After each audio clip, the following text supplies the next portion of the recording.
Welcome back. We're back again. And thankfully, we're in for another slightly shorter one because there is nothing on Saturday. We've got to wait until next Saturday for some more violence in Brazil. That's going to be a good one. So, we're just going to be recapping UFC 294, of course. And that opened up. Well, there's a lot of stuff that happened here, and I'm sure we'll get into all of it. But yeah, that opened up with Bruno Silva and Shada Bullet, Shada Putin Medov.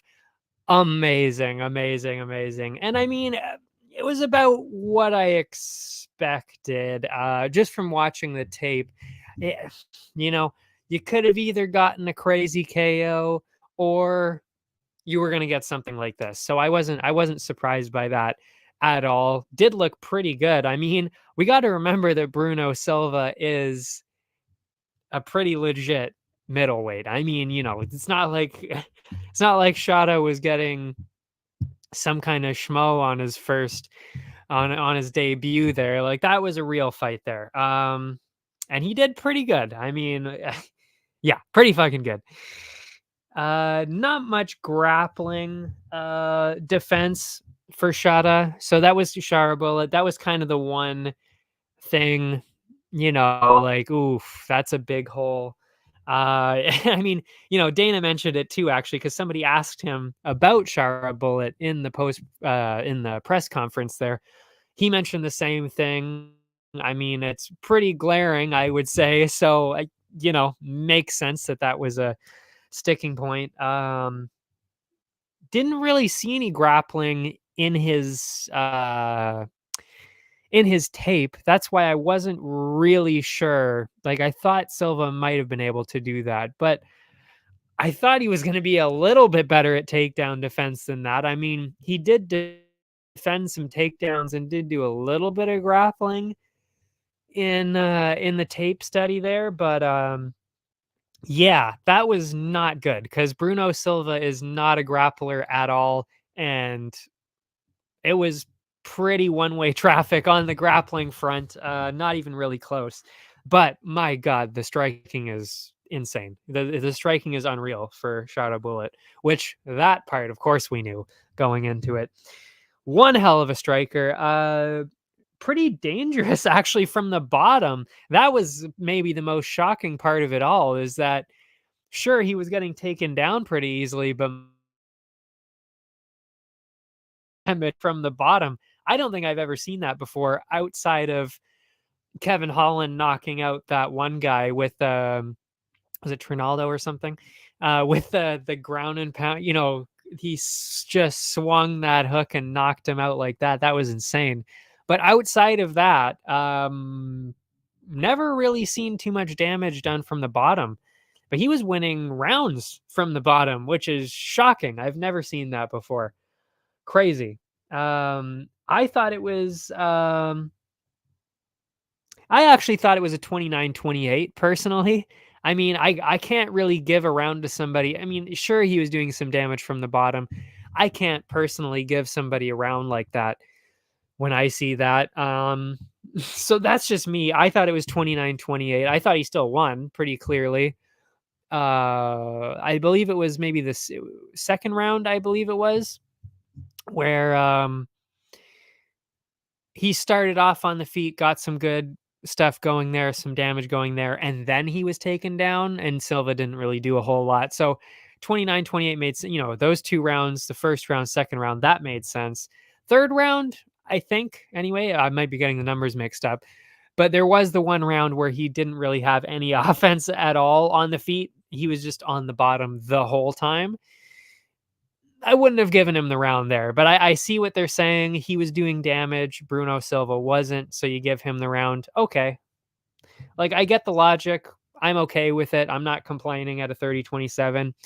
Just thought it was a little bit weird, and I wouldn't have scored it that way. But hey, that's okay. That's okay. Yeah. Great, great prospect, though, in Shada Bullet, for sure. Definitely somebody to watch out for sure. But I mean, as Dana said, you got to get the grappling down. That's just ridiculous. You got to figure that shit out.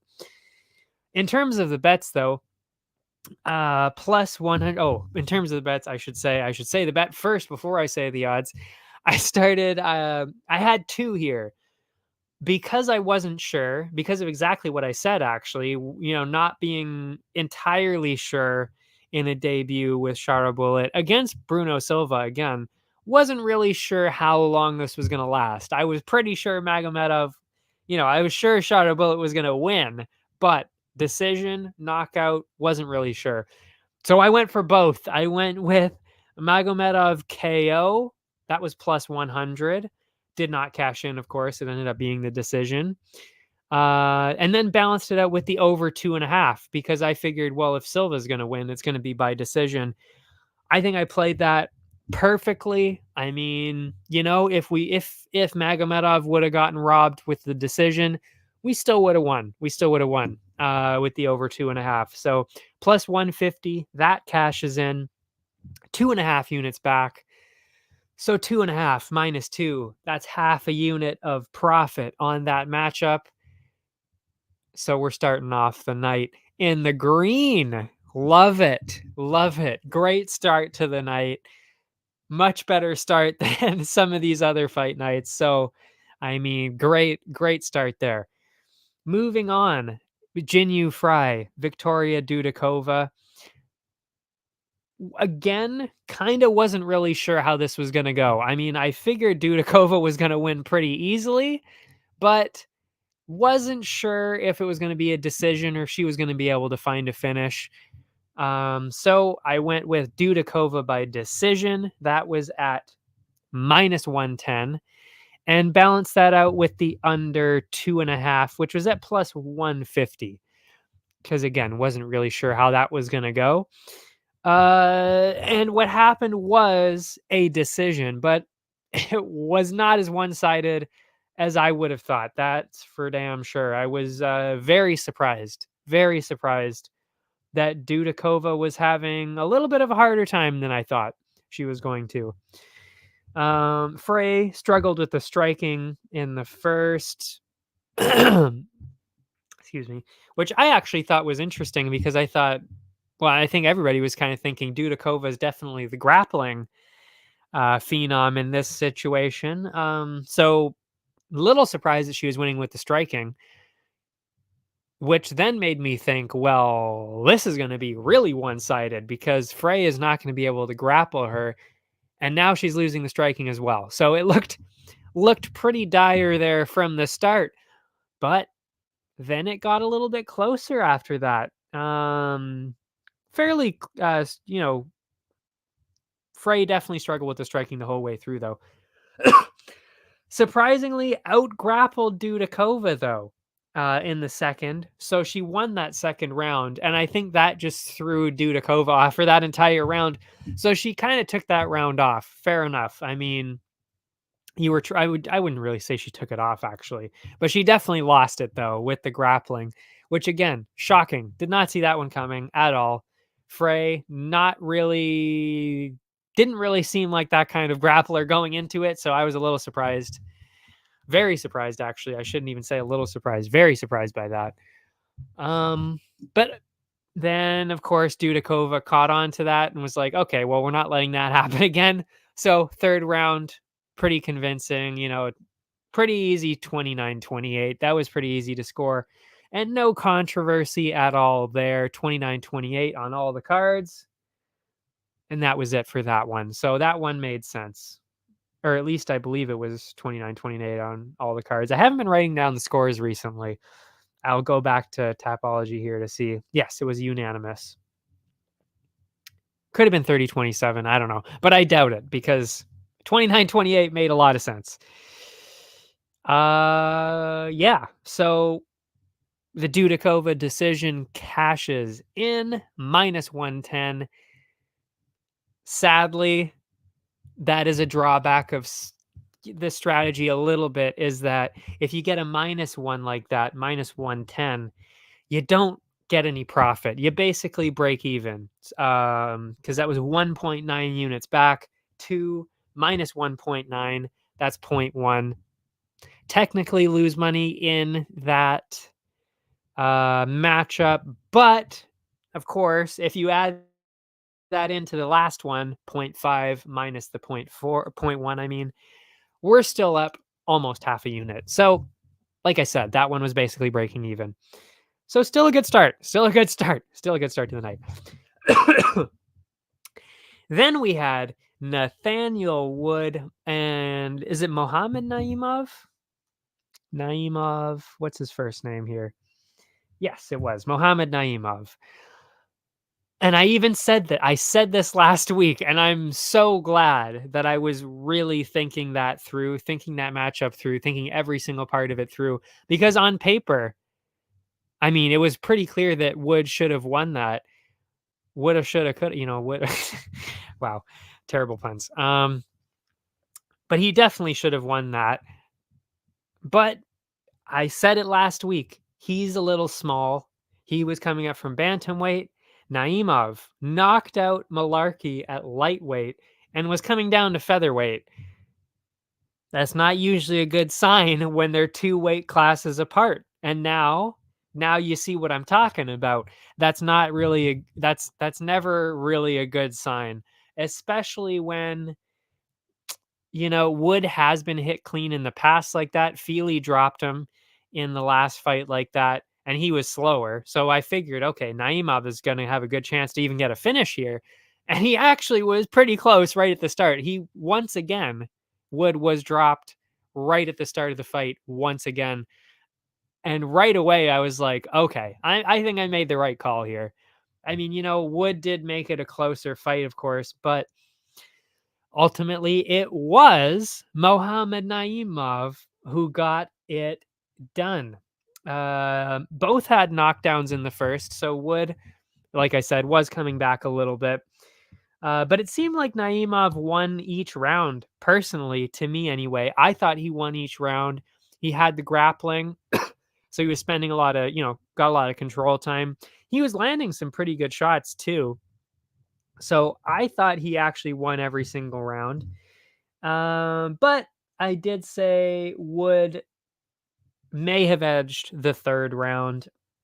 Really could have gone either way. I mean, I could have seen judges going on either side, but personally, I thought it was a pretty clear win for Mohammed Naimov, and that's exactly what we had. So we got our first underdog of the night there. That was at plus 250. Plus 250. Cashed that in for 3.5 units. On the other side of it, I put down under 2.5 because of that exact reason, because I figured Wood even had a chance to get a finish. I figured he maybe could have done that. I mean, Naimov is pretty fucking tough, so I wasn't sure about that. But I also thought, okay, well, Naimov is definitely capable of getting a finish because he knocked out Malarkey at 155. He can definitely knock out somebody who is at 135. So I thought, okay, well, under 2.5, we'll go for it. Didn't cash in, but like I said, I mean, that first round, we could have gotten it on either side there with the under 2.5. So I loved that bet still. I think we played this one perfectly once again. So yeah, 3.5 minus 2, that's 1.5 units of profit. We're in the green. We are 2 units up so far on the card, and we're only 3 fights in. Way better than we've been doing recently. Back to the old system. We're getting it done. And of course, the picks were better this time too. That always helps when you pick a couple of underdogs, right? And we picked a couple of underdogs. We really did. The next one was also an underdog. That would be Mike Breeden, Anshul Jubilee.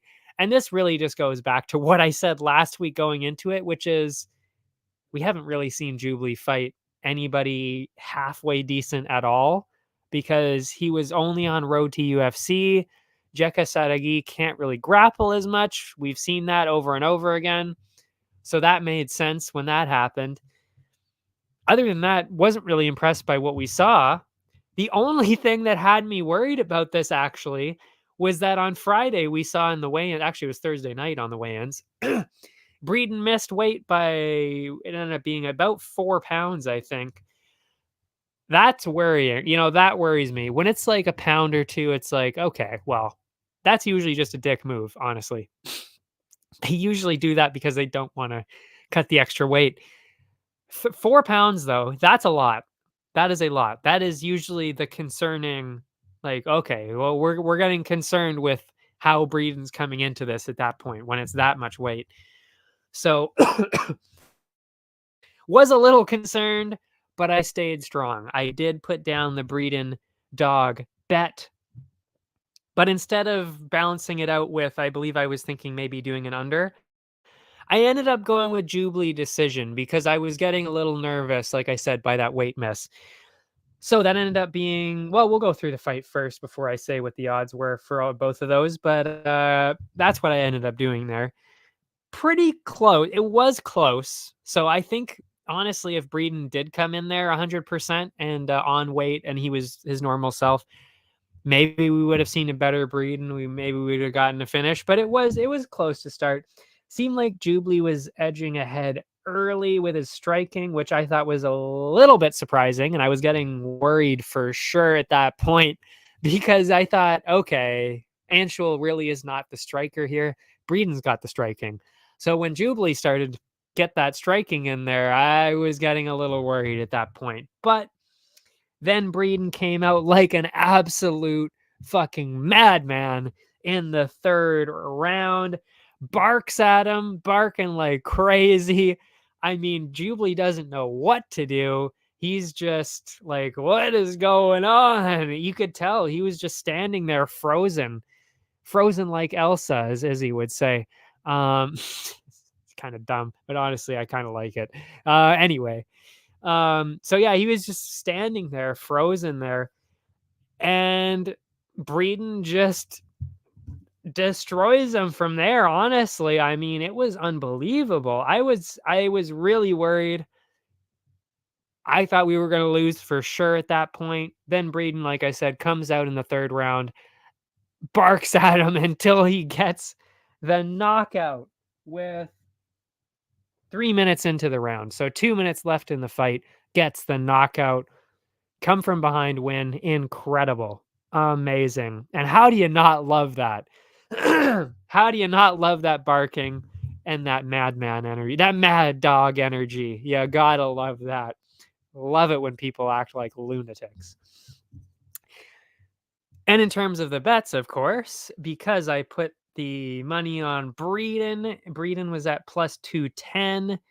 Jubilee decision was plus 175. So like I said, either way that would have gone, actually. I mean, if Breeden would have not gotten the knockout, we still would have cashed in because Jubilee would have gotten the decision win and we would have actually gotten profit there either way.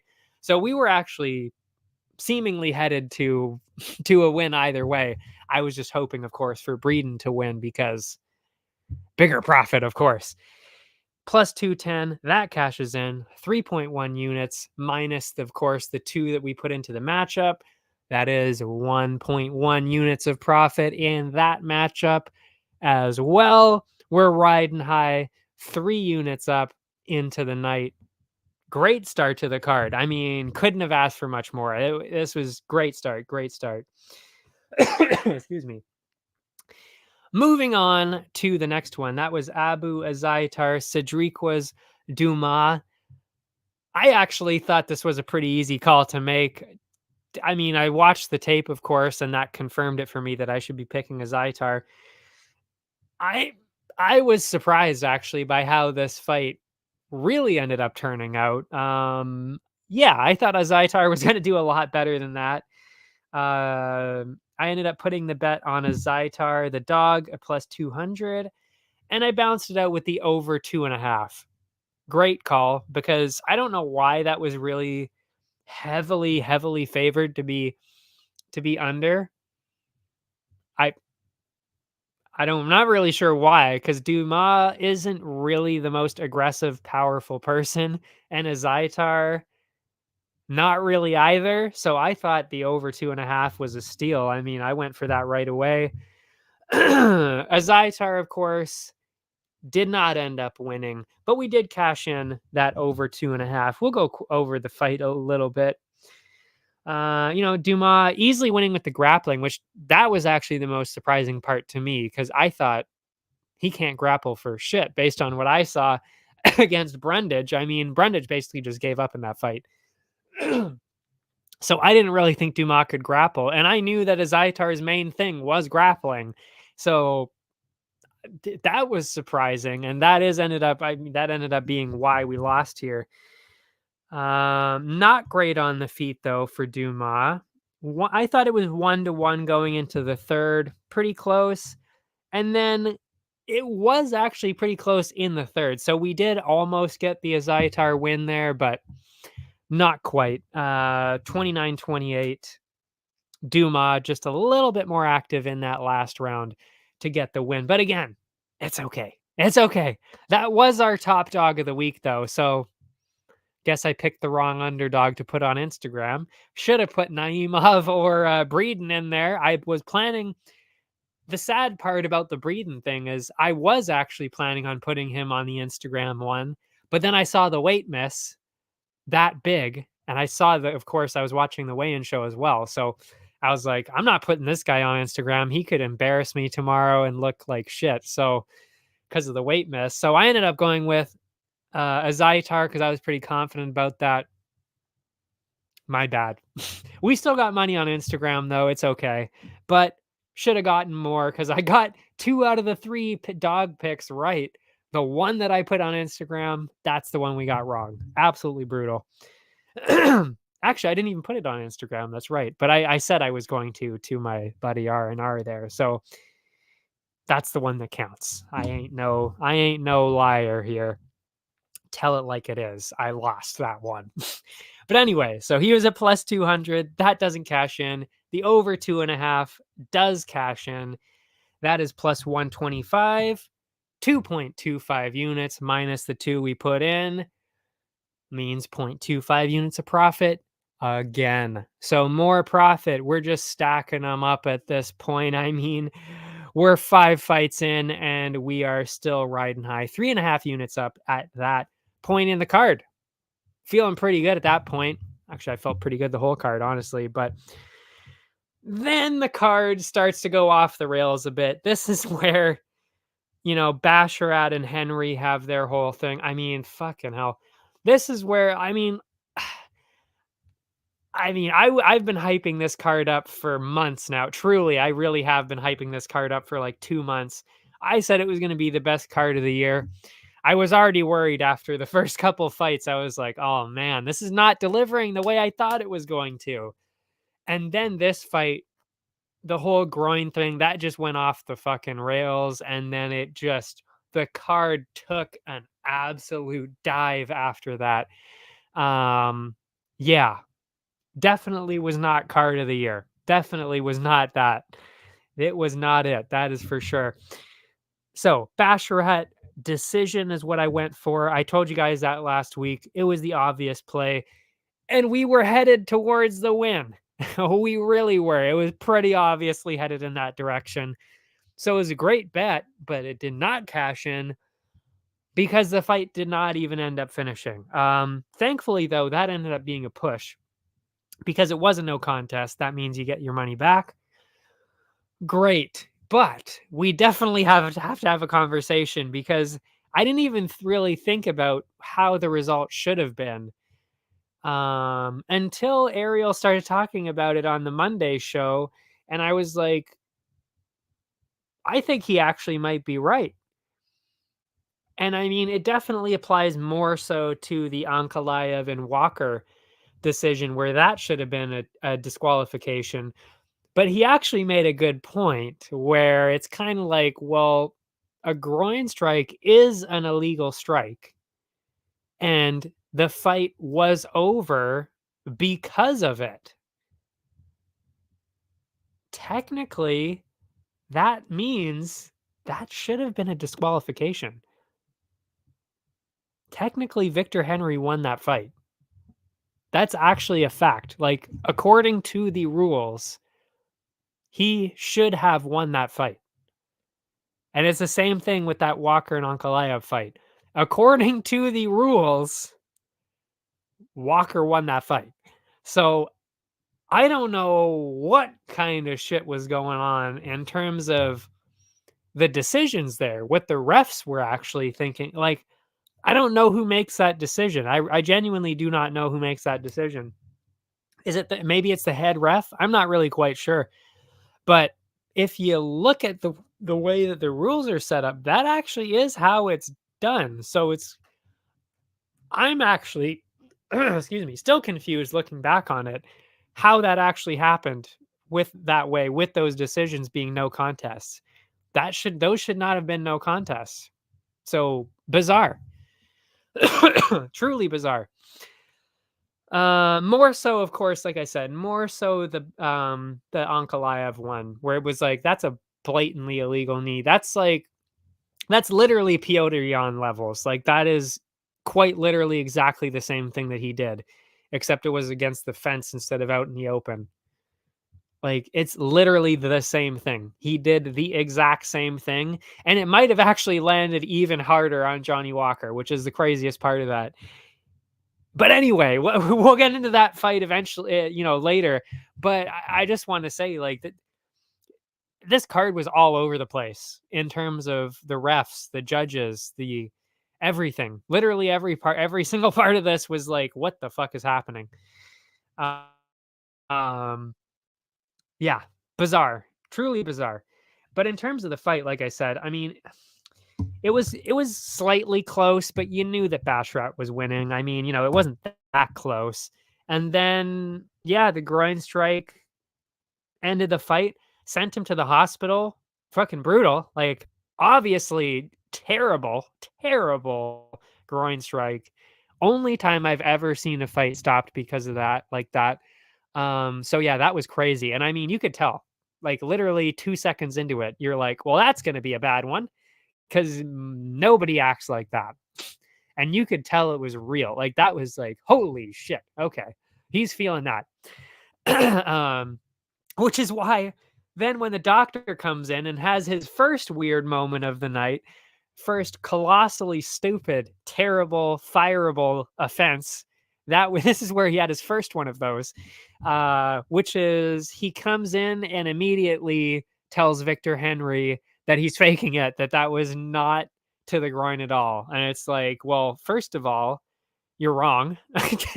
First of all, you're an idiot, clearly, Mr. Doctor Boy. You're a fucking moron. But two, that's not your job. You are the doctor. You go in there, you see how the person is doing, and then you make a judgment on whether the fight should be stopped or not. That is all of your job. I just explained your entire job, and that is it. Your job is not to guess, did he get hit or did he not get hit? That's not your job. The job would be, is he okay to fight? That is it. So already I was like, this is a wow. And I thought I was going crazy because I told the person who was watching it with me, I said, did that doctor just say you didn't get hit in the groin? Is that what he just said? And they thought I misheard it. And I don't think even the commentary team really heard it. I heard it. And I was like, that's a fucking strange thing for a doctor to say. So already I was like, this is a strange doctor. I don't like that. But thankfully it was stopped. So, I mean, he didn't fuck up that one too bad, but still. But yeah, like I said, though, by the end of it now, anyway, now that I'm looking back on it, kind of should have been a DQ. Kind of should have been a DQ. Don't you think so? I don't know. Like I said, I think the way that the rules work out, I really do think that is how it probably should have been called. So, first weird result of the night, I don't even know. Yeah, that's just where it starts. Next fight up, Trevor Peak, Mohamed Yahya. Of course, I had to go with Peak KO. And then I also went with the over 1.5 because we saw what happened with Chepe Mariscal. He can last longer, even when he does go crazy. Little did I know he was going to decide in this fight to not be crazy Trevor Peak. He decided to just be a normal fighter, which is very disappointing because I think honestly he would have dominated that fight had he decided to be the lunatic that is Trevor Peak normally. So I think that was a bit of a mistake, not being a lunatic in this fight. There's a time and a place. There's matchups where you can do it. There's matchups where you can't. That was a matchup where he could have, and should have done that. He did not.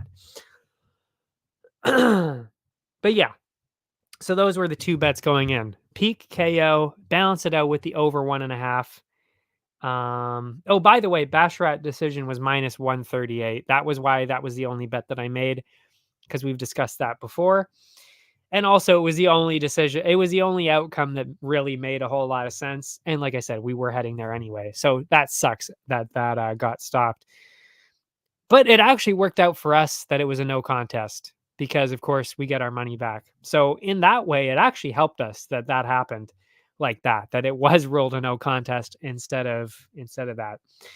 But anyway, yeah, back to Trevor Peak and Mohamed Yahya. Not a normal Peak fight. That is the first thing I wrote down. Not at all. Not even close.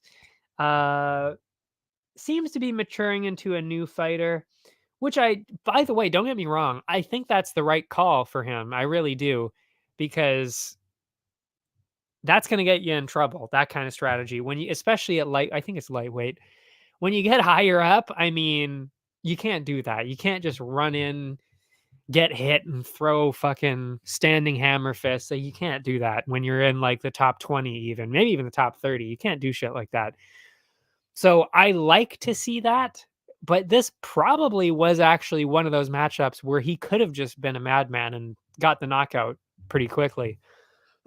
Did not do that. Yeah, not doing a whole lot, which is what I'm saying. This would have been the matchup where Trevor Peak could have just blitzed through him and he would have been fine. But he kind of gave him a chance. That was a little bit weird. But after a while, though, Peak just ended up running away with it, thanks to activity and a couple of takedowns. Was not expecting the takedowns from Trevor Peak either. But in the end, of course, he got the win. So that was nice.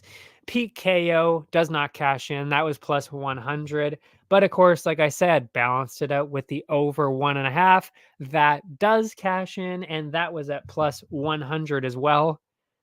So we actually didn't make any money. We got dead even. It was literally dead even. 2 units back. We put 2 units into it. That's just a 0. All right. That's okay. It's always okay when you break even. Never okay when you lose. That's what you don't want to do. But anyway, so we're still a little over 3 units up on the night. Already halfway into the card at this point. Loving the way that's going. And of course, I didn't even mention the fact that we won 3 legs of our parlays. I mean, F, which was Shara Bullet, he of course won at that point already. Dudakova had won already. And that was actually it. Basharat was a no contest, so we got our money back for that, which kind of sucks when you go to the parlays and one of your things is a no contest, because that actually brings the odds down. They don't just give you the odds that you put your money on the parlay for. They just cancel that fight out, brings the odds down. That kind of sucks. But still, at least you don't lose the parlay that way. But yeah, so moving on to the next one, the featured prelim, Tim Elliott, Muhammad Mokaev. I was a little bit worried going into it, which is why I didn't have him in the parlays, Muhammad Mokaev. But as soon as they kind of started to get into it, it was like, okay, I was definitely right going into this that Mokaev should win this pretty easily. So I put money on Mokaev decision and under 2.5. Oh, I was like, how did neither one of those cash in? That's right. Yeah, this truly, and I really mean this. This is what I mean by me getting unlucky constantly. This is one of the worst beats I've ever had. And this is probably the worst bet you could have had in this scenario, which is that like I said, I put money on Mokaev decision and under 2.5. Neither one of those things happened because he got a third round submission about 30 seconds after the under 2.5 did not cash in. Wow. Wow. Fucking terrible. Absolutely brutal. That is the worst thing that could have happened. Yeah, it was. It was just a minute after the under 2.5. Mokaev dominated the whole fight. There was never really a question he was going to lose. Got stuck a couple of times, but it was never that close. So I was never even like, oh my God, he's going to get choked out. Like, no, it was kind of like, okay, Elliott's burning his arms out. Mokaev is just going to end up on top and he's just going to dominate the rest of the round. That's exactly what happened. I mean, it was a pretty obvious win on the cards, but then of course he ends up getting the submission with like 2 minutes left in the fight, which means he doesn't get the decision and we don't get the under 2.5. Fuck. Absolutely fucking brutal. Which is actually even worse because on Tapology, I put down third round sub, which is amazing that I got the 100 points on Tapology because of that. But I should have maybe put some kind of bet knowing that he was probably going to go get a third round finish because that's what he does. He gets a lot of third round finishes. But yeah, the way the timing worked out on that, fucking brutal. Every single time. I told you, I am very unlucky with this kind of thing. Very unlucky. Yeah, and if either one of those cashes in, we get even more profit. Instead, 0, -2 units for that one, of course, which definitely takes it takes a hit on it. I mean, we're still up by 1 on the night, but we could have been up by 4. And of course, I thought we were headed to that, but yeah, brutal timing on that. But still in the green, headed into the main card, which opened up with Said Nurmagomedov and Muin Gafarov. This was a pretty one-sided one. I mean, it never looked like it was ever going to be close on paper or in the actual fight. Never really in question. I mean, Said, complete control the whole time, just dominated, really. Actually, it was a quick knockout, wasn't it? How quick was it? I know that Said never was in any danger at all, but I want to see when that actually ended. Oh, submission, right. Oh, yeah, it was a minute into the fight. Yeah, stupid. Wrong strategy. Terrible strategy. Gafarov literally just ran straight at him and then got submitted. Like, why would you do that? Why would you do that to somebody in the top 15 that is kind of a counter guy? I mean, like, he's never looked like he's had a problem with people coming at him. In fact, quite the opposite. He usually does really well with people coming at him. So I don't know why that was the strategy from Naimov coming in, but it was definitely the wrong one. That was the dumbest thing he could have possibly done, and he paid the price. Submitted, minute and 10 seconds in, that was it. Pissed, slams the canvas, pissed that he made that stupid mistake. But I mean, yeah, I don't know. I don't even know what else to say. That was just an idiotic move. Bad fight IQ, bad strategy, just awful all around.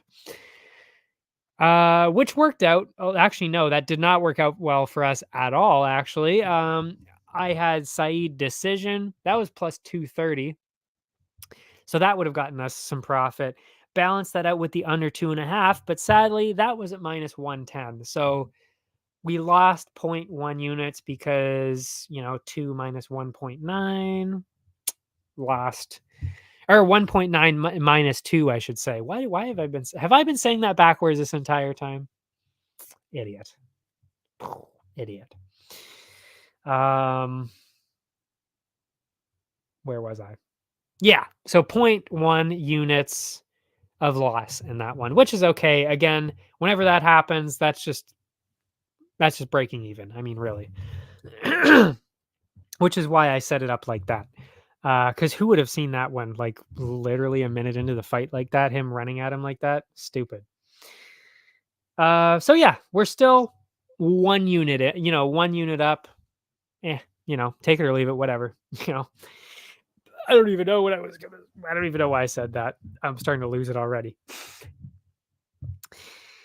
But yeah, that was also another leg on the parlay though. So that was a nice win there. Of course, forgot about that. Then we had Ikram Alaskarov, Warley Alves, and that went exactly how I said it was going to happen, because I don't think there was anything else that was going to happen in that scenario. I mean, Ikram doesn't really grapple as much. I mean, he kind of does, but only if he has to. And when somebody runs straight at you, which is what Warley Alves always does, you knew it was going to be a knockout, because you can't run at somebody like Ikram Alaskarov like that. It's the same thing as what what Gafarov did with Saeed. You can't do shit like that. That's just stupid. So I even said it. I was like, Alaskarov KO round 1. So that's what I put the bets on. That's what I said I was going to do last week, and that's what I did. Alaskarov KO plus 230. What were they thinking? Seriously. When I saw that betting line, I was like, "Oh, you fucked up. You fucked up. We're going to capitalize on this for sure." Easily cashed that in. So obvious that it was going to be a KO. And it was in round 1. That means that is straight up profit on that matchup. 3.3 units for that Askarov KO, plus 100 for round 1.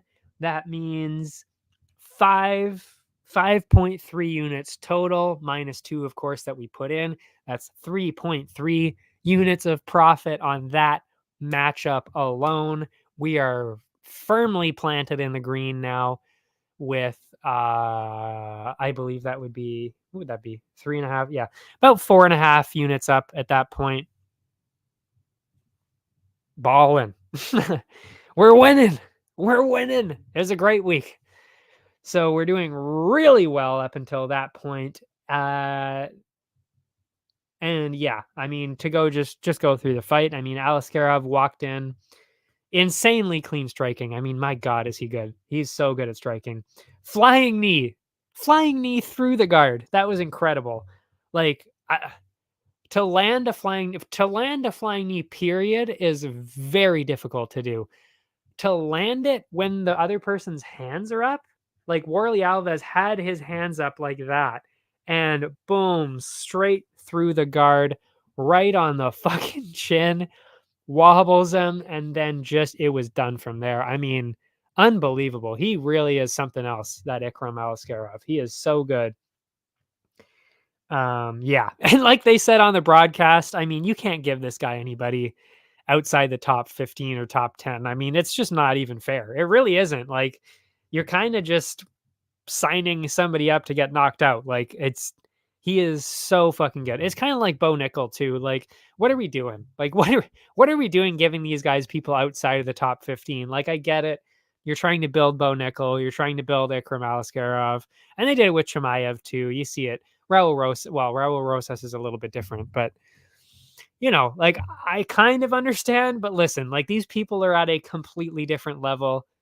Just give them the top 15 fights. Fuck all these other things. Like, we want to see the best fight the best. I don't really, I mean, like, yes, I like seeing people get absolutely blown out of the water. Everybody does, but you kind of want to see them fight somebody good eventually. So you got to give Ikram Alaskarov somebody good from now on. I mean, that's just crazy. Or else he's just going to walk through everybody like that. It's just silly to put somebody else against him. So yeah, great matchup for us. And then we have the next fight, easily the dumbest moment of the night, the craziest shit of the night. Probably the craziest shit I've ever seen, outside of maybe when the McGregor Khabib thing happened after the fight, where they all ran in. That was definitely the craziest thing I've ever seen. But this was honestly a close second. It was a very close second, because every single step of that was just madness. Like, every single piece of that was like, I don't even know how they fucked this up to this extent. Absolutely insane that any of that got through. Of course. Okay. So, we won't even go through the rest of the fight because it was so short. The rest of it, it doesn't even matter. Johnny Walker, of course, on the fence, super obviously grounded. I mean, it was like, okay, he is very clearly grounded on his knees. There was no question about it. Huge knee from Ankalaev. And immediately I was like, holy shit, that was a knee to a grounded opponent. That was so fucking illegal. It's not even funny. And then I was like, okay, well, at least Johnny Walker's fine. He looks fine. He's just looking up like, are you serious? Did you really just do that? That's the only thing that I mean, he didn't look rocked at all. Pretty clearly. He was just pissed. It was like, what the fuck? And I was pissed too. I was like, are you kidding me? That was terrible. That wasn't even close to being legal. What are you doing? And then, of course, I'm like, okay, well, whatever, the doctor's going to come in. He's going to be like, whatever, let's keep going. And then the fight's going to continue and, we'll move on from there. Not what happened, obviously, as we all know now, for sure. If you don't know that now, if you don't know now, as Dana White would say, which, by the way, he didn't say that first. That's a lyric from a song, you fucking idiot.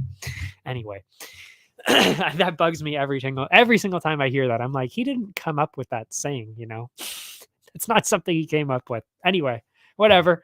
But yeah, then the doctor comes in and we're like, okay, whatever. They start talking and I'm already like, even seriously, when I was watching this, I was like, well, for one, I was like, oh, this is the same doctor as before.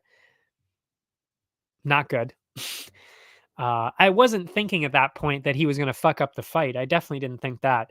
But as they were starting to talk and have a conversation, I was kind of like, is this going the way I think it's going? Because I could tell what was being said. Because I'm not too bad at reading lips. I'm not great at it, but I was kind of like, this conversation doesn't look like it's going well. When I was watching it, even as it was happening, I was like, something's off here. This doesn't look right. Like, this doesn't look like it's going well in terms of a conversation. Because Johnny was just kind of standing there. He was like, like, whatever. And then the doctor was like, the ref was talking to the doctor, and it was like, this doctor doesn't look too confident. I don't like where this is going, but it's so obvious that Johnny Walker is okay. Like, there's no way. Is he actually going to stop this? You know what I mean? Like, that's what I was thinking when this was happening. And then he stops it. He waves it off. And I'm like, what the fuck? Oh my God. I couldn't believe it. I really could not believe that happened. And then, then the craziness after. I mean, I get it though, because like seriously, I mean, he's obviously totally fine. I genuinely, I'm not even kidding. I would have done the same thing. I would have just gone over top of them and said, "Fuck you." I literally do not give a fuck. Go fuck yourself. I'm gonna go after Ankalaev now because we're fighting. I don't give a fuck. I would have done the same thing. I really would have. So I don't blame him. I would have been that pissed off too. I 1000% understand the mindset. I would have done the exact same thing. So I don't blame Johnny Walker or Magomed for the craziness that happened after that. Because even honestly, from Ankalaev's side, I would be getting pissed off too. Because it's like, he could obviously tell too that it's like, bruh, like, yeah, I fucked up. Clearly fucked up. But I mean, Johnny Walker is obviously okay. Like, what are we doing here? I would be fucking losing it too. So I understand the mindset of both guys here. I was thinking the same thing. I would have done the same thing if I was one of those two guys. I would have been doing the same thing, trying to keep the fight going. So don't have a problem with anything they did, but the rest of it was just like, oh my God, like, what are we doing here? And now I'll get into all the intricate details here of what actually went wrong. Like there were so many things that went wrong. The fact that, yeah, like obviously the knee itself was like, what the fuck is this? Like that was obviously illegal. That's the dumbest shit I've ever seen. And actually, no, Piotr Jan doing that was the dumbest shit I've ever seen. This is a close second though. Second dumbest thing I've ever seen like that. And then, oh man, I lost my train of thought here. I'm going to have some water while I think. Hold on. Right. The things that were going wrong. So there was the knee, of course, already. But then it's like, okay, well, everything else was, seemed to be going normal. Then the doctor, I mean, so many things with the doctor first. Like the fact that he only asked one question. Are you kidding me? One question? One question. One question. I mean, come on. He only asked one question, which, by the way, Johnny Walker got right. I mean, he wasn't 100% right, but he was right.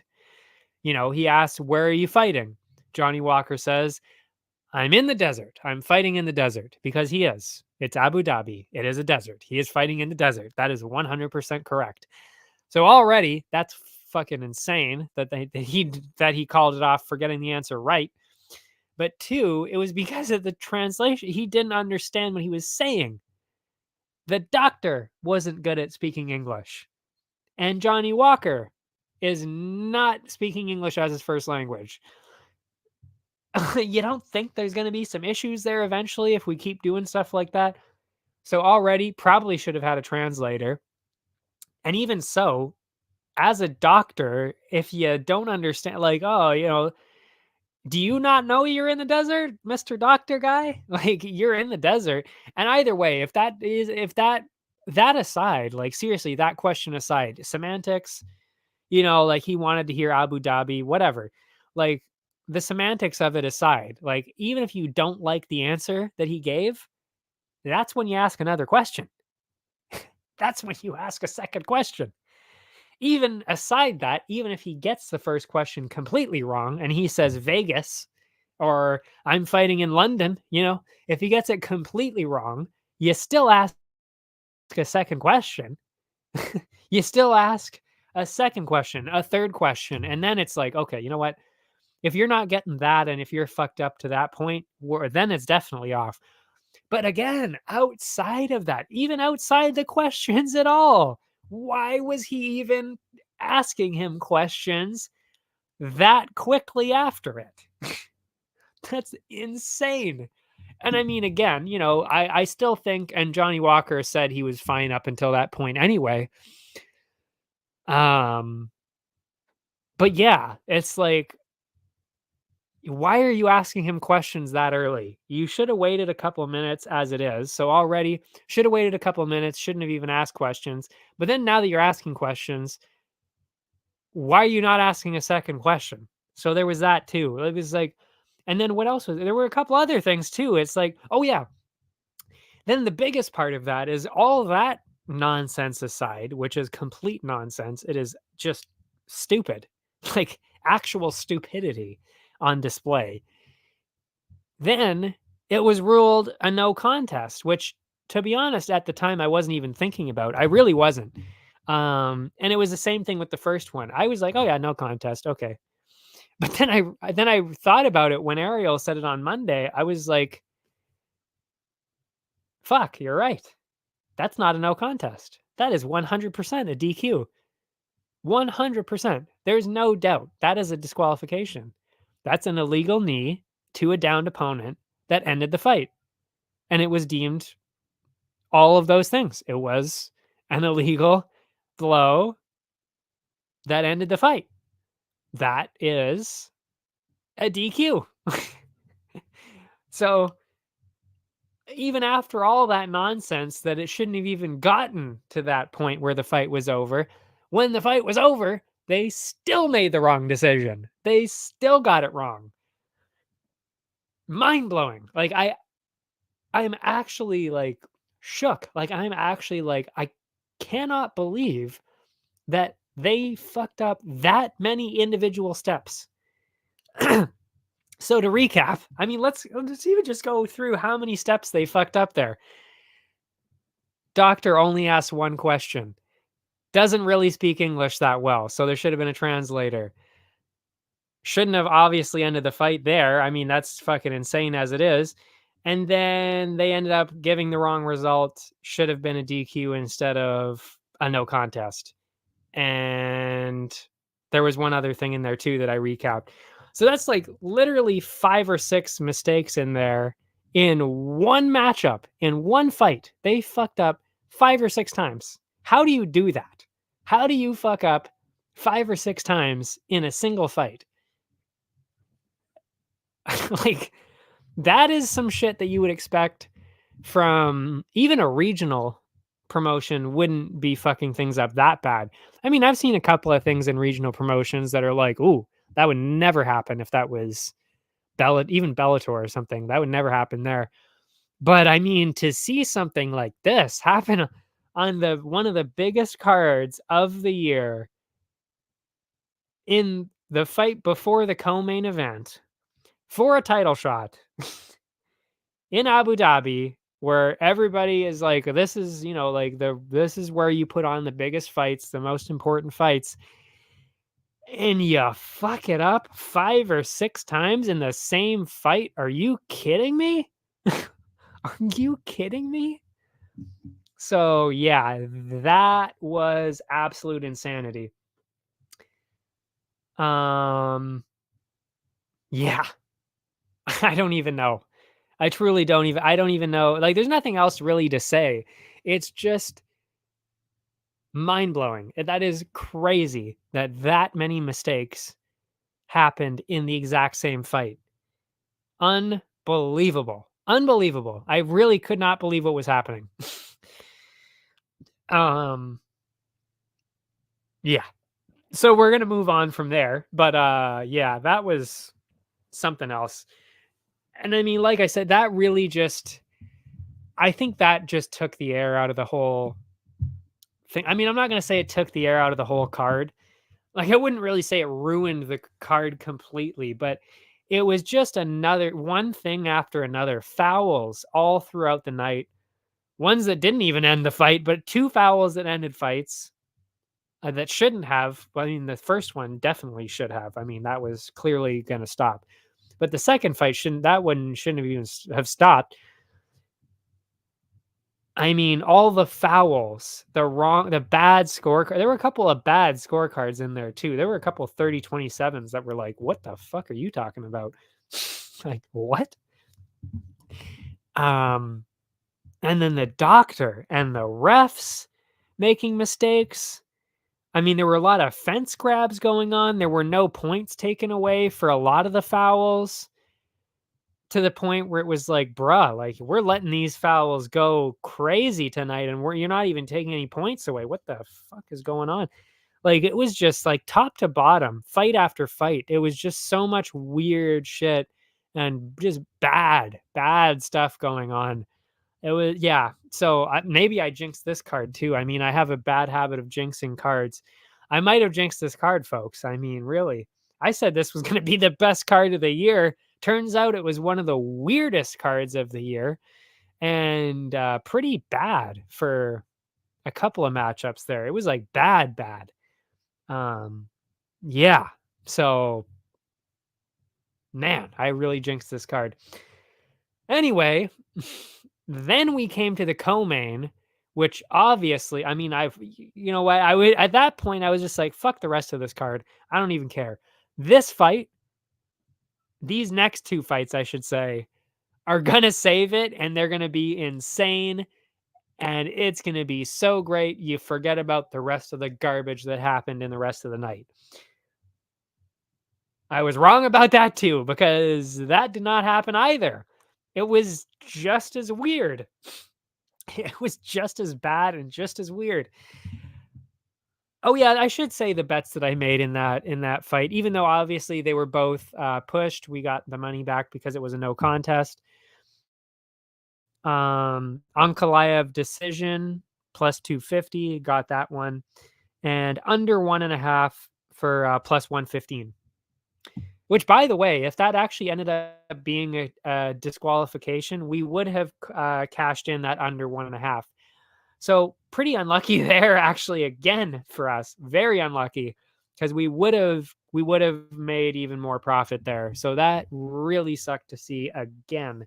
Another weird non-cash for us. A weird loss. Well, it's not even a loss because this one we didn't lose money, but we lost out on profit. Man, brutal. But yeah, Chimaev, Usman, how is this fight going to be bad? How is Chimaev not going to get a first round finish here? I mean, come on. That's what we're all thinking going into this. And yeah, that did not happen. That did not happen. Um, First round, exactly what I expected, for sure. 10-8. I think it was a pretty convincing 10-8. People are saying like, okay, not enough damage to be a 10-8. I understand where you're coming from, but when Usman literally does not land a single strike in classic Chimaev style, shutting out his opponent, or I think he maybe actually landed like one leg kick or something, I don't know.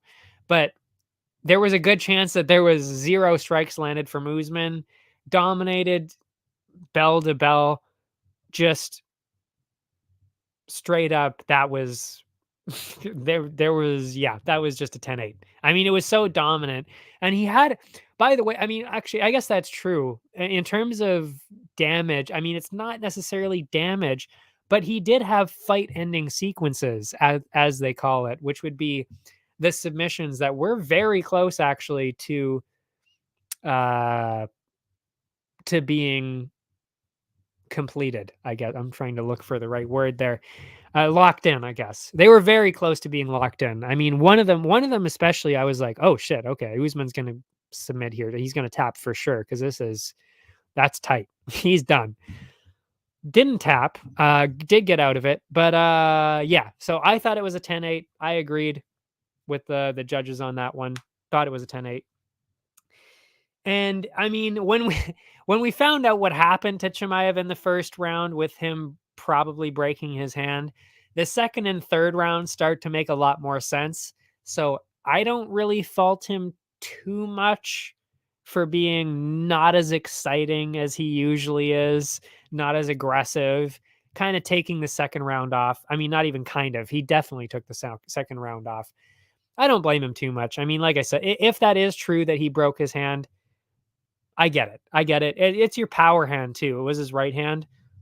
That affects wrestling a lot because you need that, especially against a wrestler like Usman. You need both your hands. So I understand that.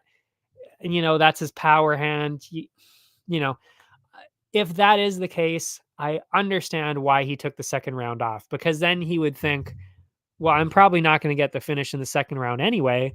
So might as well give him the round, make it close, give him a 10-9. That's okay. And we'll come back in the third, win the third round. I'm like 90% sure that's what his strategy would have been at that point, knowing that his hand was fucked up. So that all makes sense. And then third round, of course, he ends up being his aggressive self, wins the round. Hey, it's R&R. Only free for a couple minutes. Not sick anymore. That's good to hear. My pick, however, was in fact sick. Yeah. I I was definitely shocked by that result. More than anything else on the night. I think I was more so shocked by that. But yeah, anyway, go back to the Chimaev one. I don't know what you thought of Chimaev. Like, does he deserve the title shot? Anything like that.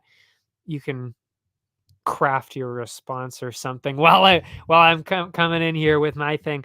But yeah, third round then came in aggressive, edged the round, I thought. So personally, I scored at 29-27 Chimaev. I could have understood 28-28. I would not have been mad at that. And one of the judges did have that. So I could have seen it a draw. That's okay. The one thing I do have to say though is I do find it kind of insane how people are just shitting all over Chimaev. Like, do you not realize that? I mean, like, short notice or not, whatever. Like, it was short notice. Maybe he had knee problems, Usman. I didn't see any knee problems in the fight. I don't know if you did. I didn't see any weakness at all in the knee. So I think that was maybe maybe a game. Maybe he was saying that on purpose, doing something like that on purpose, just so Chimaev would get, go for the knee or something. I don't know. But either that or maybe it healed up in time that, he popped his knee in that practice and it was just like, okay, he's fine. It'll just take a couple days to heal up and he was fine for the fight. I don't know. There could have been a bunch of reasons behind that video and a couple of scenarios after that.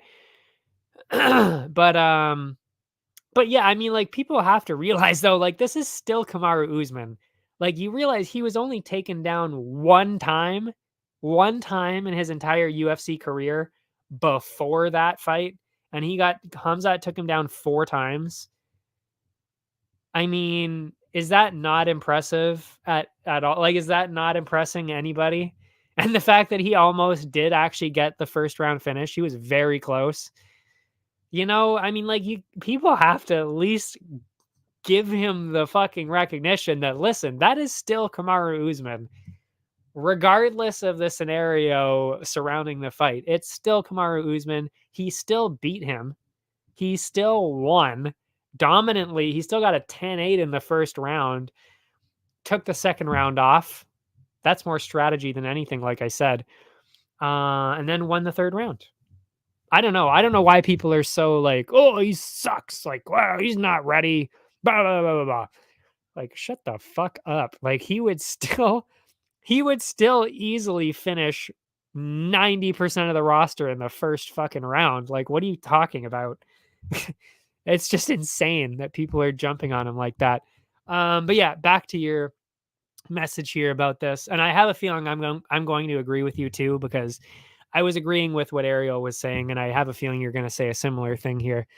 He was ranked 9 after this fight. Yeah, that's true. I didn't see the rankings, so thank you for actually saying that. I did not know that. I will actually put that up here because that's a very good point. He was ranked 9 after this fight, so I don't know how they can justify a number 9 injured for a while and having not beating middleweight. Perfect time for Dricus. Hamzat can wait for Izzy. Oof. They wouldn't. I truly don't think they would do Izzy like that. I think the UFC loves Izzy and the fans love Izzy so much that the UFC, I cannot see them giving Chimaev to Izzy right away.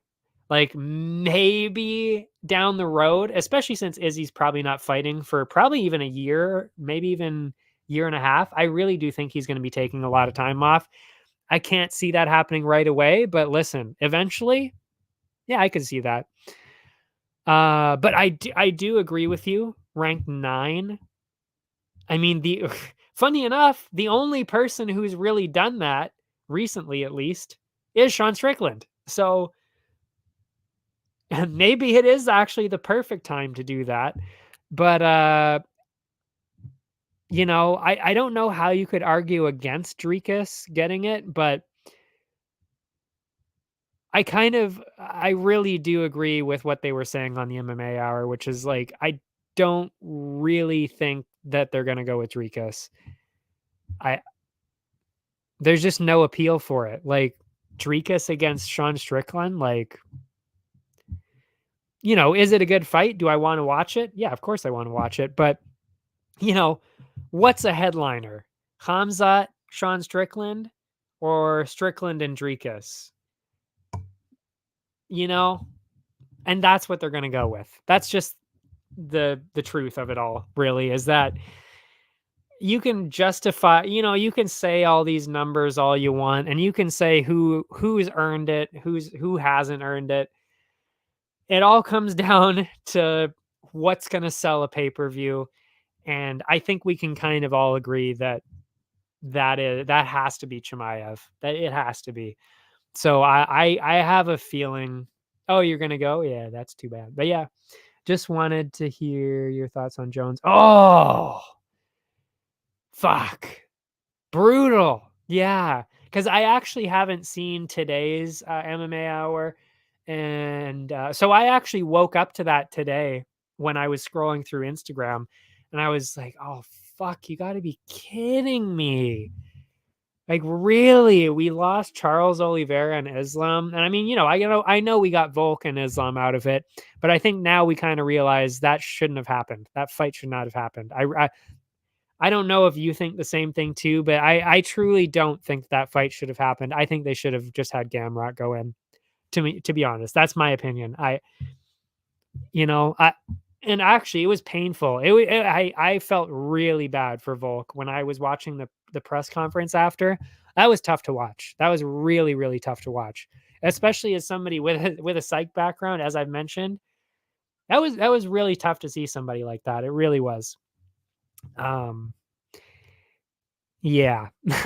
So I really don't think that should have happened. So then now to see John Jones Fallout 2, it's like, fuck me. These amazing main events are falling apart. That said, though, what did I say should have been the title shot for heavyweight? What did I say a couple months ago? I literally straight up said the perfect scenario for the heavyweight title is Sergey Pavlovich and Tom Aspinall. And what did we get? That is exactly what we got. So, am I sad that we lost John Jones? Yes, of course I'm disappointed. But, I mean, come on. We got the best heavyweight fight you can make. Truly. I I do not think that there is a better heavyweight fight that you can make. That is number one. That is what I wanted to see. That's what everybody should want to see. I have truly no idea what's going to happen. I really don't. That is genuinely one fight I do not know what I'm going to pick because the power of Pavlovich is unmatched and it is scary, insane. And then on the other side of it, you got Aspinall, who is basically John Jones, pretty much, but heavyweight. I mean, he is so good. He is insanely well rounded. But yeah, and you know what? That's the point. There is no reason Gamrot couldn't do it. He could have. I'll put up your comment here again because it's a longer one, so gotta show people what I'm talking about here. But yeah, there is no reason Gamrot couldn't do it. He could have. He was there. He weighed in. He could have done it. Why they didn't do that? I'm assuming they just wanted to hype it up, make it a bigger event, and they did. They did. I mean, you can't argue the fact that Volk is, I mean, it's obviously that Volk was the better, more popular matchup there. Yeah. And also you have to remember too, Islam is the main event. So what would have happened had it been Gamrot? You would have had Islam and Gamrot in the main event when it was supposed to be a pretty huge fight, huge rematch. I don't know. I don't honestly don't know if that would have gone over well with the numbers, even. Because, like you lose Charles Oliveira, that's a pay-per-view draw. You lose him, Volk is a pay-per-view draw. That's why they went with him eventually. I mean, they tried to get Poirier, they tried to get Gaethje in there. They tried a couple of other people, but and those would have been pay-per-view draws too. I mean, don't get me wrong, like, the Gaethje one, that would have been amazing. We're going to see that eventually too. But yeah, it all came down to saving a pay-per-view.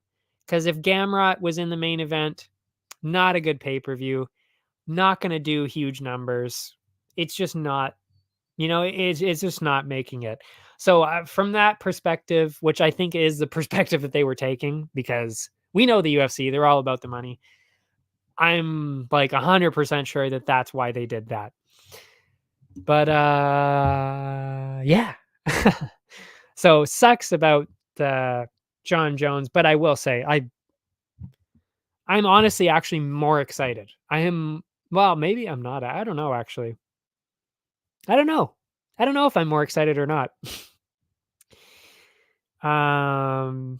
As for the rest of the question here, Stipe isn't going to be able to fight after a while. You'd think only more time away. Yeah. Well, I mean, he already said literally the only reason Stipe is still in the UFC and still fighting is because he's fighting John Jones. That is it. That's it. He has said that. He has said that multiple times. He won't be fighting if it's not John Jones. So we won't be seeing Stipe until John Jones is back. We know that. So I would say that's still the next matchup for either guy.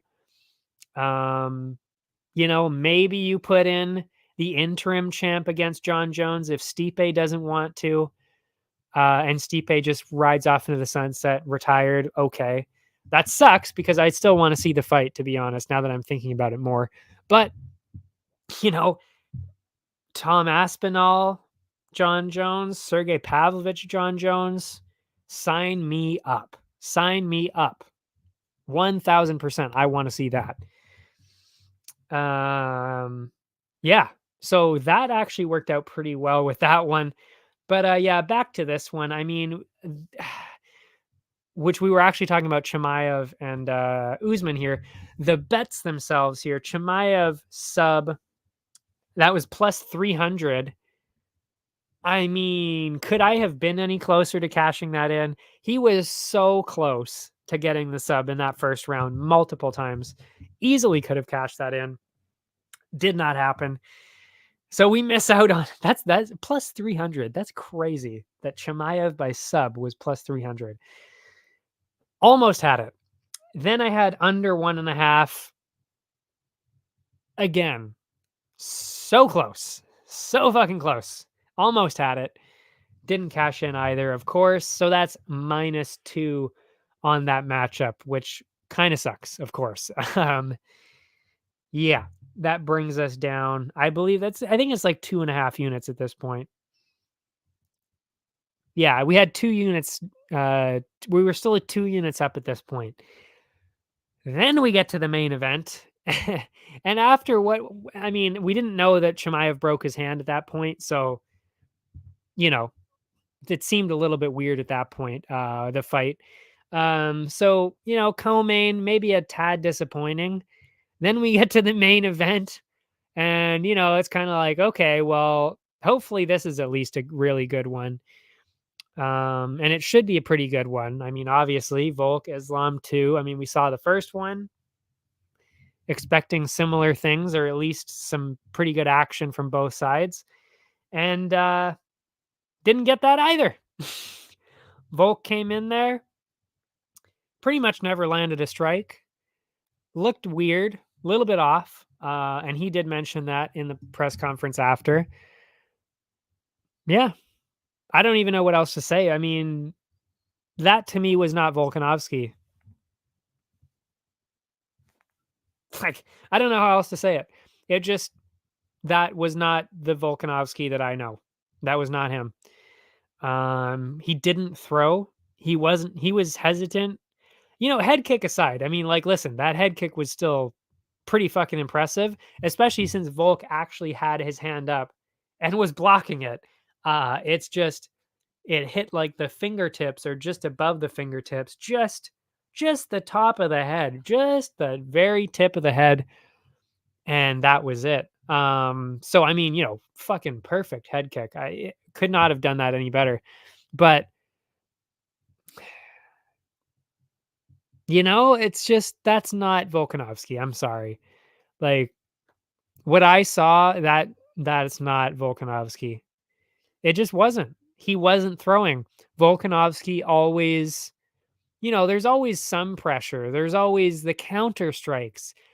There's always the part where you just can't hit him. He's so evasive. And there was none of that. He wasn't evasive, really. I mean, he was, missing, he was defending some of the shots and dodging a decent amount, but he shut down the takedown and that was about it. No other victories whatsoever. Never landed any strikes. I mean, I don't know. It's just not, like I said, it's just not Volk. I just don't know how else to say it. That's not how he fights ever.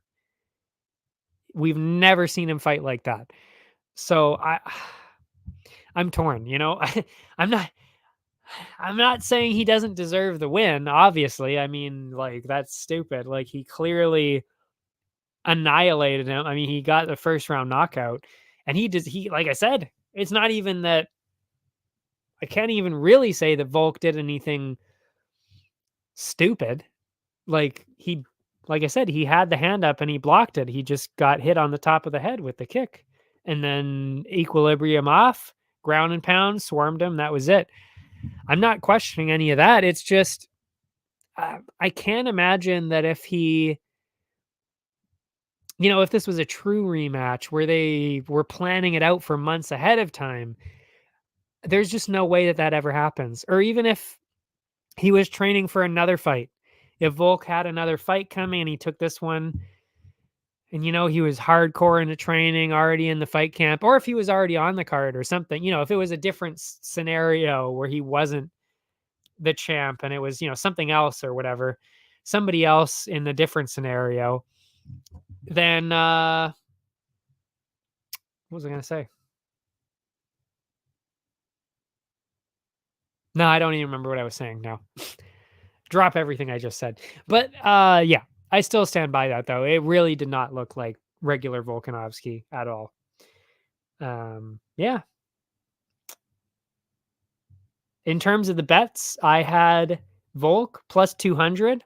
Had to go with my boy. And I mean, going into that, I had no reason to believe that he was going to get knocked out in the first fucking round. I definitely didn't think that was going to happen. And then I went Islam decision because of the exact reason that we've never seen Volk finish before. So yeah, did not think that was going to happen at all. I thought, okay, well, we balance this one out. No matter what happens in this fight, we're good because Islam isn't going to get a finish and Volk could win. So I thought, well, no matter what happens, we are good. Did not think he was going to get knocked out in the first round. So we were not good and we lost both of those, obviously. Yeah, brutal. So after all that early profit, we come down and we basically just break even on the card.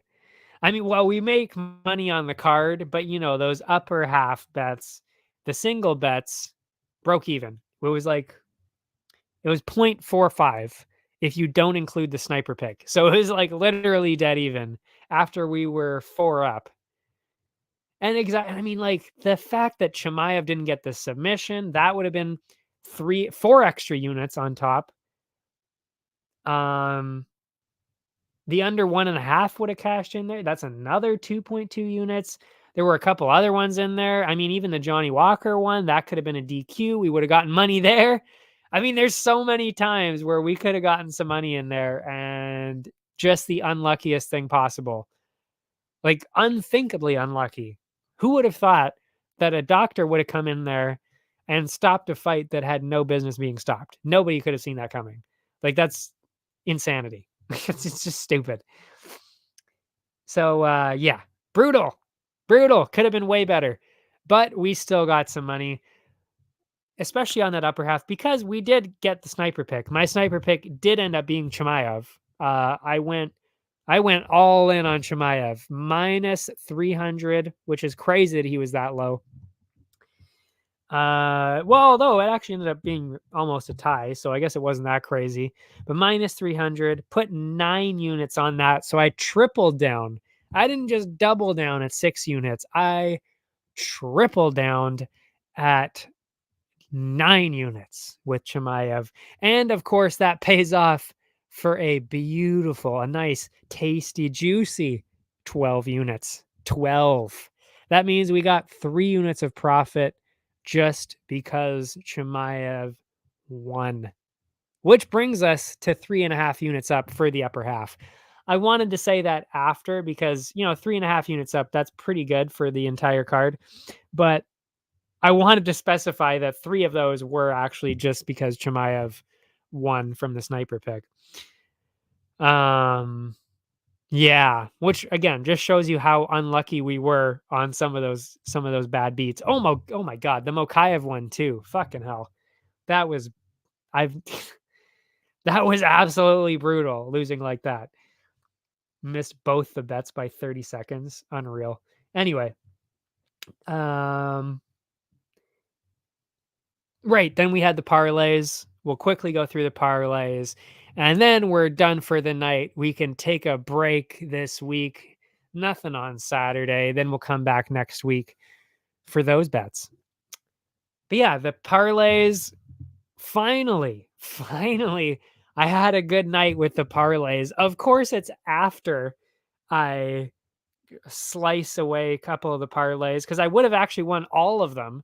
I got all 6 people right. Well, technically, I got 5 right and 1 was a push, but I didn't get any wrong. Let's just say that. I went 5 for 5, I guess, because there was one that was canceled. So yeah, A was Chimaev, of course, the sniper pick. He won easily. Well, not easily, but it was still he won. It is what it is. He won. C or B, I should say, was Basharat. Of course, that was the push. That was a no contest, which means that the parlay is still alive. The odds just get lowered to compensate. C was Alaskarov. Easily cashed that in. D, Saeed Nurmagomedov. Easily cashed that in. E was Dudakova. That was a bit touch and go, but we cashed that in. And F was Shot a Bullet in that first fight of the night. And that was also kind of a close one, to be fair. Well, a little close, but not really close. I don't know. It was kind of one of those fights where it's like, well, if the judges are idiots, they could give this the other way, but he should win. It's kind of one of those.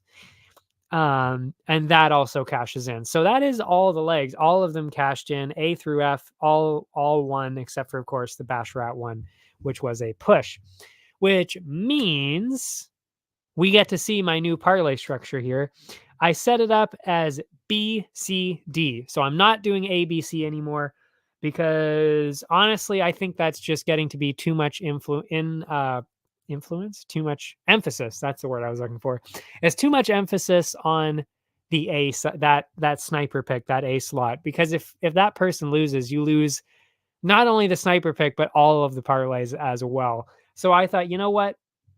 For the triple play, I'm just going BCD from now on. Unless it's like, I've decided, unless it's a card where it's like, there's not that many people that I have huge confidence in, then I'll do ABC. But this is, it's a pay-per-view. There's a lot of huge favorites. We'll do BCD. So that's the layout from now on. BCD. So that ended up being Basharat, Alaskarov, Saeed Nurmagomedov. So I actually don't have the true odds of what it ended up being. So I was kind of guessing, but I know I'm pretty close because I've done enough of these where I know, okay, it's kind of in this range. But yeah, so I ended up, it was kind of like minus 150 at the end of it. It was plus with Basharat in there. So it was actually plus money to start with, and we would have gotten it if the fight kept going, of course. But and this also, by the way, affected the Grand Slam as well because he was in both of them.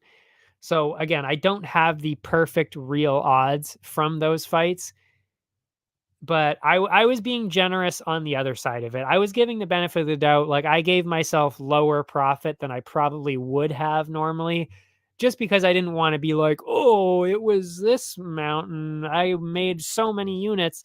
I'm not really that kind of person. I want to be as close to reality as possible. So I went with minus 150 for the triple play, even though it was at plus money originally. Just to be super safe about that. So I put 1 unit down there, of course. Because remember, it just ended up being a parlay with Alaskarov and Saeed Nurmagomedov. That was the parlay. It was 2 guys. So that's probably minus 150. That's why I'm saying I think that was pretty realistic. 1.67. That's what I gave myself back there, which, like I said, I think that's actually lowballing it. I think all 3 or 2 out of the 3 here are lowballed because of Basharat, but Again, I'm just trying to be close. I'm just trying to be as realistic as I possibly can. That's just who I am. Um, so that one cashes in, of course. I mean, they all cashed in, but there was only 2 out of the 3 guys in that one. Second one, ACEF, that was Chimaev, Alaskarov, Dudakova, shot a bullet. That was ACEF. So that's the middle parlay there that I just don't talk about on Instagram. It's not the triple play. It's not the grand slam. It's the other one. Maybe I'll just call it the other one. Maybe that'll be its fun name. It's the other one. Yeah. So that one cashes in, and then that actually was 1 plus 134. I know that for a fact because none of the other ones dropped out of that one, so I know half a unit on that, 1.17 units back. So great. I don't even know where I was going to go with that. Great. It just worked out. Yay. We got some parlays. Then we come to the Grand Slam, and that is now ABDE. That is the layout I'm going to go with. Because originally I actually took the A slot out of the Grand Slam. Now I'm going to be putting it in every Grand Slam, but not the triple play. So I've swapped the A ones in there. It seems to be like, you're spreading it out a little bit more. You're spreading out the potential for loss a little bit more. Yeah. So ABDE, that is Chimaev, Basharat, Saeed Nurmagomedov, and Dudakova. And like I said, that was, of course, lowered by Basharat. So I gave myself plus 110 on that, which, to be honest, I think that was a very lowballed. I think that actually was probably going to be a lot higher than that. But, like I said, we're being generous here. I probably did get like another extra half a unit or so with these 2 parlays. But like I said, I'm just trying to keep it a little bit lower to not just artificially inflate my numbers here. That's not what we're about here. We're men of science. So if you add that all together, that's 1.67 plus 1.17, that's 2.78, plus 1.05, that is 3. Oh, wait, what? That's not right. That's 2.84. What the fuck was I talking about? As 2.84 plus 1.05 is 3.89. That is all off the top of my head, by the way. That's why I fucked that up on the first try. Yeah.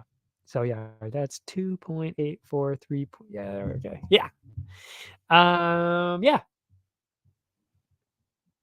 Oh, which means, that's interesting. That is very interesting. Oh, right, of course. I was going to say that is not what my Excel sheet says. But yeah, that's right, because you got to then subtract the 2 units. So it ends up being 1.89 units of profit in the parlay, which, I mean, when you lose one of the main guys in the parlays, that could easily tank the entire thing, but we still got some money. I mean, if Basharat would have actually won that one, we'd be looking at probably about 5. Yeah, probably like 4, maybe 5 units of profit. So again, very bad luck, but it is what it is. It is what it is.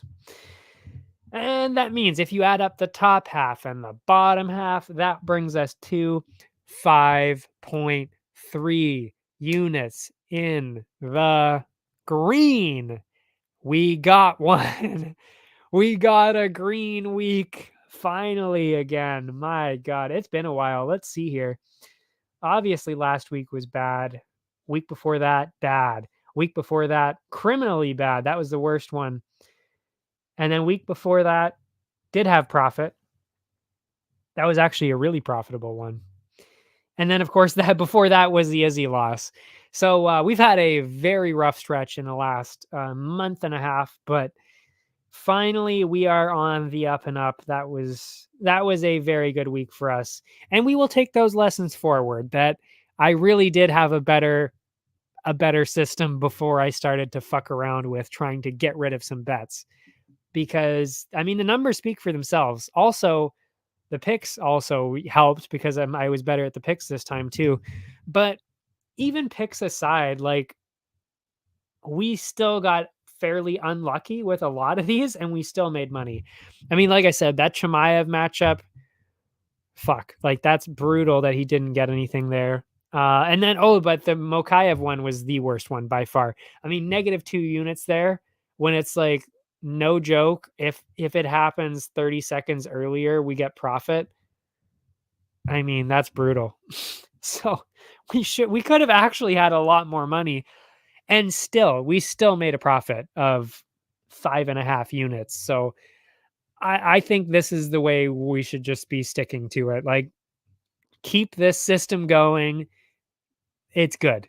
The system is good. I just fucked it up for the past month, just trying to mess around, trying to make it better. And I mean, I don't regret it, like, I'm trying to make the system as good as possible. And I hope that, by having a couple of bad weeks here and there, you guys can see, like, I really am trying to refine how good the system is, because I think it works. My picks are usually pretty solid. I mean, my picks on Tapology are pretty rock solid regularly, like every single week, pretty much.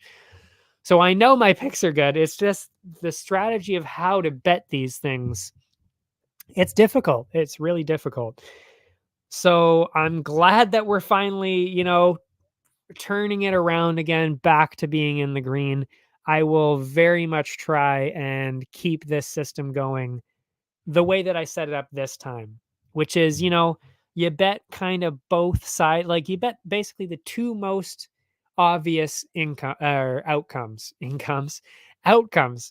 Um, yeah. And then pick the underdog, of course, if it's even remotely close, which I stopped doing for a while.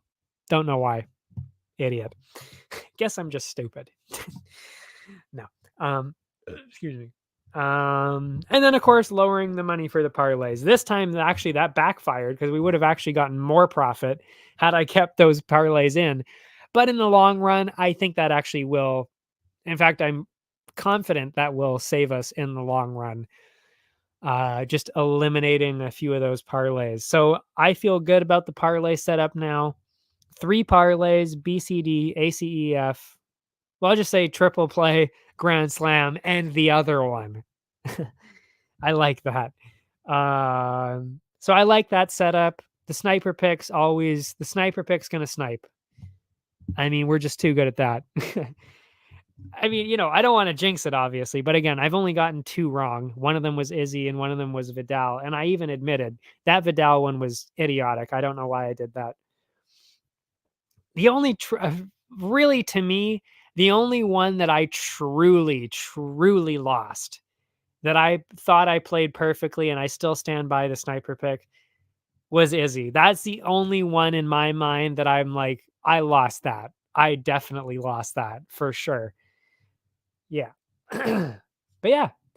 So that is it for us. Next week, like I said, we'll be back talking about the Brazil card. Yeah,